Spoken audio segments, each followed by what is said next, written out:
Sahabatku Tardi Georgia yang baik-baik sekalian.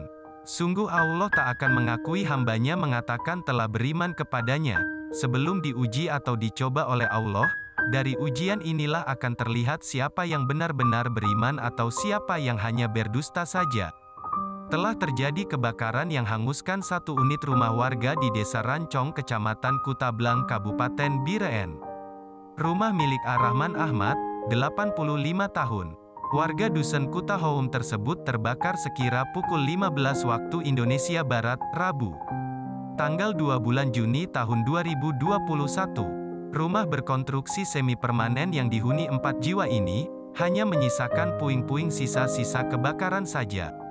Informasi yang diperoleh, kebakaran terjadi pada pukul 14 waktu Indonesia Barat, berawal dari terbakarnya balai yang berada di dekat kamar belakang berdinding papan rumah tersebut. Pemilik rumah dan warga setempat dapat memadamkan api, sesaat kemudian warga yang membantu bubar dari lokasi kejadian. Pukul 15 waktu Indonesia Barat, secara tiba-tiba api yang berada di kamar dekat balai yang awalnya terbakar terus membesar sehingga tidak dapat dipadamkan oleh warga.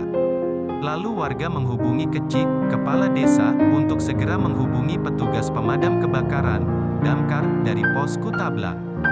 Sesaat kemudian, armada damkar yang mendapat laporan, langsung menuju lokasi rumah yang terbakar dan api berhasil dipadamkan. Tim damkar pos Kutablang sedang memadamkan api saat kebakaran rumah warga Desa Rancong, Kecamatan Kutablang, Kabupaten Biren. Alhamdulillah Bapak Mukhlis Takabeya beserta timnya segera menyalurkan bantuan masa panik. Terima kasih Pak, semoga berkah rezeki dan menjadi pemimpin yang baik untuk masa hadapan nantinya. Hingga kabar ini disampaikan, belum memperoleh informasi resmi dari pihak terkait penyebab pasti kebakaran. Kerugian materi belum bisa ditaksir dan tidak ada korban jiwa dalam peristiwa naas tersebut.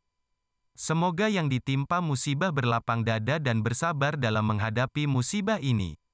Amin ya rabbal alamin.